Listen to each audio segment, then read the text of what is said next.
Pakistani शायकीन cricket कौमी team के series जीतने पर खुश। कहा पाकिस्तानी टीम के खिलाड़ियों ने सीरीज़ में अच्छी कारकर्दगी का मुजाहरा किया। बाबर आजम की कारकर्दगी में बेहतरी आई है।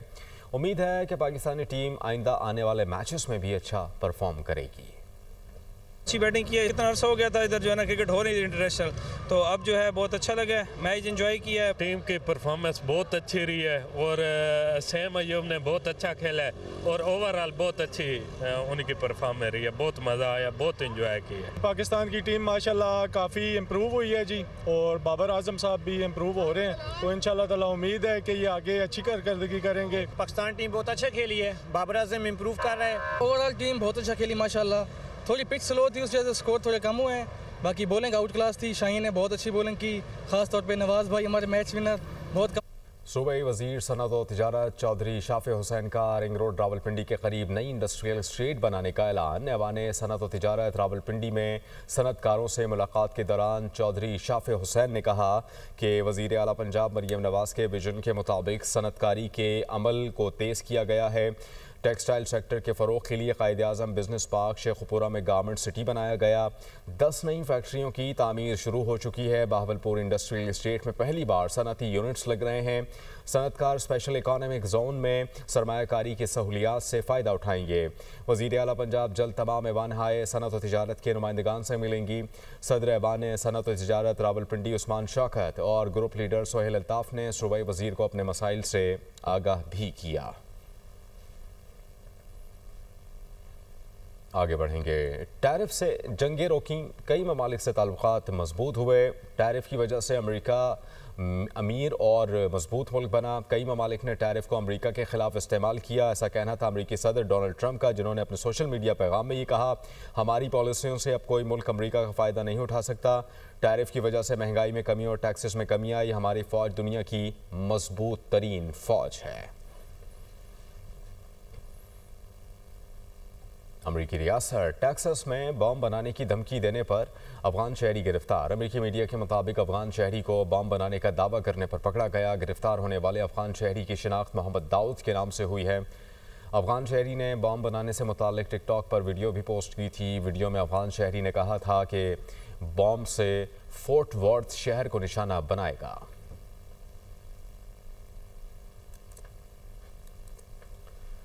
अफगानिस्तान में मौजूद नॉन स्टेट एक्टर खतरा हैं। अफगान तालिबान रजीम दहशतगर्दों की सहूलतकारी बंद करे। पाक अफगान बॉर्डर एरियाज में इंतहाई मजबूत पॉलिटिकल टेरर क्राइम गठजोड़ है, जिसकी सहूलतकारी फितनाल खारिज करते हैं। DGISPR lieutenant general Ahmed Sharif Chaudhary की जानिब से ही कहा गया। DGISPR lieutenant general Ahmed Sharif Chaudhry ने सीनियर सहाफ़ियों से मुल्क की सलामती के उमूर पर गुफ्तगू में कहा कि अफगानिस्तान से दहशतगर्दों की पाकिस्तान में दरअंदाजी के लिए अफगान तालिबान मुकम्मल सहूलतकारी करते हैं। अफगानिस्तान में मौजूद नॉन स्टेट एक्टर खतरा है। अफगान तालिबान रजीम दहशतगर्दों की सहूलतकारी बंद करे। पाकिस्तान का अफगान तालिबान रजीम से मुतालबा है कि वो एक काबिल तस्दीक मैकेनिज्म के तहत मुआहिदा करें। 2021 के बाद एक स्टेट बननी थी, एक नॉर्मल गवर्नमेंट बननी थी, वो उसमें अपने आप को वो non state actor which is Afghan Taliban has not been able to convert itself, और वहां पे उन्होंने तरह तरह के नॉन स्टेट एक्टर्स हैं वो पाले हुए हैं। अब वहां पे एक रजीम बैठ गया है which is a non representative regime. Pakistan की पोजीशन वाज एब्सोल्युटली क्लियर, वो ये थी कि जी हमें आपने ये जो टेररिज्म है इसको आप पैटर्नाइज करना बंद करें। लेफ्टिनेंट जनरल अहमद शरीफ चौधरी ने कहा कि पाक अफगान बॉर्डर इंतहाई मुश्किल और दुश्वार गुजार रास्तों पर मुश्तमिल है। इन बॉर्डर एरियाज में इंतहाई मजबूत पॉलिटिकल टेरर क्राइम गठजोड़ है, जिसकी सहूलतकारी फितनाल खारिज करते हैं। दुनिया में बॉर्डर मैनेजमेंट हमेशा दोनों ममालिक मिलकर करते हैं। बॉर्डर मैनेजमेंट पर सिक्योरिटी इदारों के हवाले से गुमराहकुन प्रोपेगेंडा किया जाता है। हर बार एक बयानिया बनाया जाता है कि जी बॉर्डर पे तो FC खड़ी है, बॉर्डर पे तो फौज खड़ी है, वहां से अगर जो है टेररिस्ट आ रहे हैं, तश्कीलें आ रही हैं, तो क्यों आ रही हैं? ये है बॉर्डर जिसका जिक्र करते हैं कि जी बॉर्डर पे FC लगी है, फौज लगी है, और ये है वो पोस्टें at a distance of average 20-25, कहीं 15, कहीं 20 किलोमीटर। फिर कहते हैं कि जी यहाँ से जो है ना इसको ऐसा हर्मेटिकली सील कर दें कि इधर से परिंदा भी ना पर मरे। इसको ऑफेंस कहते हैं, उसकी कोई वैल्यू नहीं होती है मिलिट्री टर्म में। सीनियर सहाफियों से गुफ्तगू करते हुए DGISPR का कहना था कि पाक फौज ने नवंबर में दहशतगर्दों के खिलाफ 4910 इंटेलिजेंस बेस्ड ऑपरेशंस किए, जिन ऑपरेशंस में 206 दहशतगर्दों को जहन्नुम बासिल किया गया। नॉन कस्टम पेड गाड़ियां खुदकुश हमलों में इस्तेमाल होती हैं। 4 नवंबर से हमने 4910 इंटेलिजेंस बेस्ड ऑपरेशंस किए, which is coming to 233 intelligence based operations per day. So the intensity of the counter counter-terrorism effort, the kinetic counter-terrorism effort is going up. 233 per day. इस दौरान 206 terrorists were killed. 4 लाख अगर आपकी non custom paid गाड़ी सूबे में फिर रही है तो इसको क्यों नहीं रोकते? इसको किसने रोकना है? Non custom paid vehicle is part of this political terror crime nexus. DG ISPR ने कहा कि हिंदुस्तान में खुद फरेबी की सोच रखने वाली क़यादत की अजारतारी है। भारतीय आर्मी चीफ का कहना है कि ऑपरेशन सिंदूर के दौरान एक ट्रेलर दिखाया खुद फरेबी की हामिल सोच का आकाश है, जिस ट्रेलर में 7 जहाज गिर जाएं, 26 मकामात पर हमला हो जाए और S-400 की बैटरियां तबाह हो जाएं, तो ऐसे ट्रेलर पर मबनी फिल्म उनके लिए हॉरर फिल्म बन जाएगी। इंडियंस, उनके चीफ ने चंद दिन पहले कहा था कि जी हमने ऑपरेशन सिंदूर में आपको एक ट्रेलर दिखाया था, जिस ट्रेलर में 7 जहाज गिर जाए, 26 जगहों पे हमला हो जाए, S-400 बैटरी चली जाए, तो अभी मेरा ख्याल है उसको हॉरर फिल्म पूरी देखने का उसको शौक है। फिर उनका कहना है कि बैरून मुल्क बैठकर यहाँ की सियासत में जहर डालने की कोशिश की जाती है। जो सोशल मीडिया पर चल रहा है उसके पीछे बैरूनी हाथ है। पाकिस्तान के खिलाफ बयानियां बनाने वाले एक्स अकाउंट्स बैरून मुल्क से चलते हैं। सोशल मीडिया जो पाकिस्तान में है इसके पीछे बैरूनी हाथ है। This is foreign based social media और बाहर बैठ के पाकिस्तान में आग लगाते हैं। ये चल रहा है यूरोप में, ये वो पॉलिटिकल अकाउंट्स हैं जो पाकिस्तान के अंदर जो है ना सियासत कर रहे हैं, सारे को बयानियां बना रहे हैं रियासत के खिलाफ, आपकी फौज के खिलाफ, आपके इदारों के खिलाफ। DG ISPR lieutenant general Ahmed Sharif Chaudhry ने कहा कि दहशतगर्दी का हल नेशनल एक्शन प्लान में है। इसको अमली जामा पहनाने के लिए बलूचिस्तान में एक मजबूत निज़ाम वज़ा किया गया।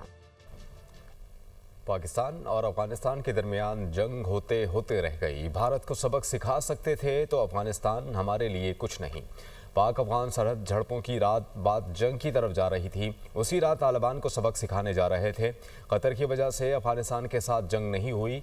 नायब वज़ीर आज़म इसहाक डार की जानिब से न्यूज़ कॉन्फ्रेंस की गई।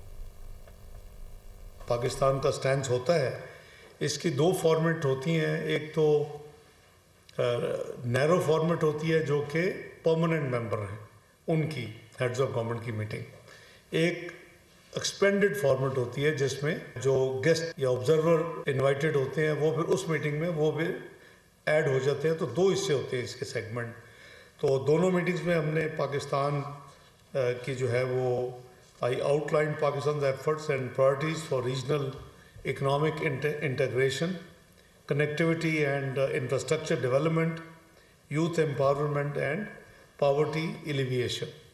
तो ये मेरी वहाँ बेसिकली जो थी contribution on behalf of Pakistan. Moscow में जो council of heads of government की मीटिंग जब ख़त्म हुई तो इट कंसिडर्ड एंड अप्रूव्ड 11 डिसीजंस। We adopted a joint communique that outlined strategic guidance for future work of SCO in the economic cooperation. हमारी meeting president Putin से Kremlin में हुई और उस मीटिंग में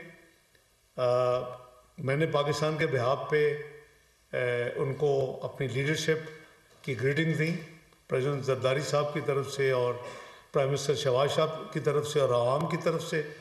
और उनको मैंने रिमाइंड करवाया कि उनको हमने इनवाइट किया हुआ है पाकिस्तान